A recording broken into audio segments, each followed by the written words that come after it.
आज का जो बाजार 150 पॉइंट गिर गया, मुझे लगता है इतना गिरना नहीं चाहिए था, बट किसी को अंदर खाने खबर थी कि जो इंडिया और यूएस की ट्रेड डील पे बातचीत यूएस के अंदर चल रही है, शायद उसमें कुछ रुकावट आई है। और हाँ, रुकावट अभी कंफर्म कर दी गई कि भाई इंडिया की बात अटक रही है डील में एग्रीकल्चर और डेयरी के मामले में। मतलब कि यूएस चाहता है इंडिया जो है रियायत दे डेयरी प्रोडक्ट्स पे और एग्रीकल्चर में, जहां पर कि हमारी बैकबोन है। मतलब कि ये हमारा एक ऐसा सेक्टर है जहाँ से इमोशन जुड़े हुए हैं, जहाँ से मेन धंधा जुड़ा हुआ है, और अगर इसमें रियायत दी जाती है तो बहुत ही ज़्यादा नुकसान हमारे शायद एग्रीकल्चर सेक्टर को देखने को मिल सकता है।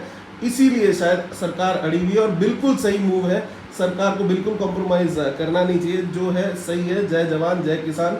और अगर इस पर कोई फ़र्क आता भी है, शायद वो शॉर्ट टर्म लेवल का ही रहेगा, लॉन्ग टर्म पे मुझे नहीं लगता कुछ ऐसा फ़र्क आएगा भी। अभी शायद थोड़े मोड़े बाजार में करेक्शन आपको दिखेंगे, बट लॉन्ग रन पे 26,200 का हाई लगना मेरे को लगता है तय ही है। और इंडिविजुअल स्टॉक्स देखेंगे आप तो आज जो पीएसयू बैंक्स थे उसमें खासी तेज़ी थी, यानी कि बैंक्स में, सरकारी बैंक्स में तेज़ी चल रही थी, चाहे वो SBI, bank of Baroda, PNB, सब में तेज़ी थी। बट जो लार्ज कैप स्टॉक्स थे वहाँ पर प्रॉफिट बुकिंग आई, खास करके एफआईएस की तरफ से, जिन्होंने आज 800 करोड़ तक का बेच दिया। मतलब कि कुछ ज़्यादा भयंकर वाली गिरावट नहीं करी उन्होंने, बट उसके सामने अगर आप डीआई देखेंगे वो तो दिल खोल के खरीद रहे हैं। आप कल परसों से फिर से म्यूचुअल फंड का पैसा आने वाला है, इंश्योरेंसेस का पैसा आने वाला है, वो फिर से फ्लो होगा और डीआईएस और दिल खोल के खरीदेंगे।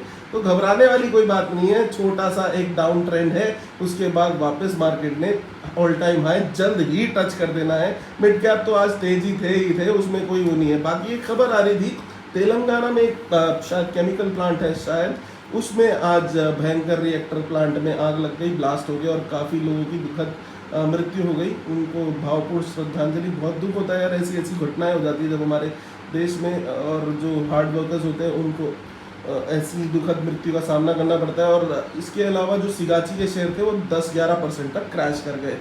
तो ये सब तो है ही। इसके अलावा अभी आज देखेंगे आप तो एबीएस यानी कि ब्रेकिंग सिस्टम टू व्हीलर में मैंडेटरी कर दिया गया है।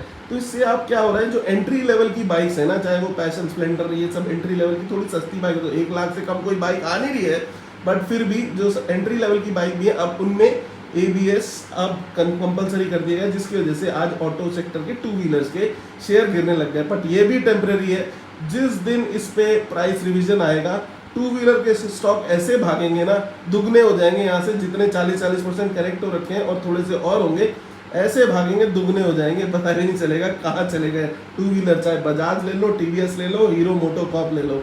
बाकी इसके अलावा वीकेंड पे यार बड़ा बोर हुआ तो 3 सीरीज आ रखी थी, स्क्विड गेम, पंचायत,